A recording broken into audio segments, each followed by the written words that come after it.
The black boy just greeted the officer. When the white cop shot him dead, in his wallet, they only found an acceptance letter. Not even the shadow of a gun was seen. The officer slammed the car door in anger, cursing under his breath. What pissed him off wasn't killing the wrong person, but the trouble of covering up the scene. After all, to him, as long as the skin was black, emptying the magazine was never a mistake. What the officer didn't know was that the boy's father, Charles, though black, was a well-known judge in the city. It was the first day of his son's college, so he lent his car to his son, never imagining that his son would be shot dead. What hurt him even more was that the police claimed his well-behaved son had been illegally carrying a gun. Suddenly losing his son, Charles cried uncontrollably at the funeral. An Asian mother resigned from her job, vowing never to work for such an ugly country again, and she urged her husband to quit too, but Charles disagreed. He had fought his way to the top of the black community just to improve the living conditions. That night, Charles couldn't sleep. The next morning, he went to a friend working in the police department, hoping to get some inside information.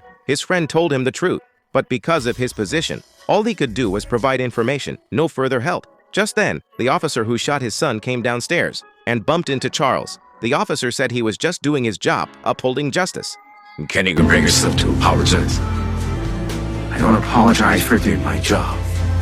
Charles declared he was a judge, and he would use all his connections to make the officer regret this, but the officer still refused to apologize. The mother angrily slapped the officer across the face. To her surprise, he just smiled, because he knew, even though Charles was a judge, he couldn't harm him. The worst that could happen was a resignation. Soon after, Charles met with the mayor. He insisted his son couldn't have been carrying a gun, but the mayor didn't want to hear him out. He just wanted to shut him up with money. What made Charles even more desperate was that everyone stood against him, from the mayor, who was supposed to be his ally, to the officer who claimed to represent justice, even though their skin color was different. Once they sat in those positions, they spoke for that class. Charles became completely disillusioned with the system. He had no choice but to ask his friend for help. His friend agreed to look into it. The friend found documents on the case and discovered there had been other incidents of white officers wrongly killing black people. Charles reached out to the families of the other victims, hoping they would file a lawsuit, but they all chose to give up. Some even brought out the Bible.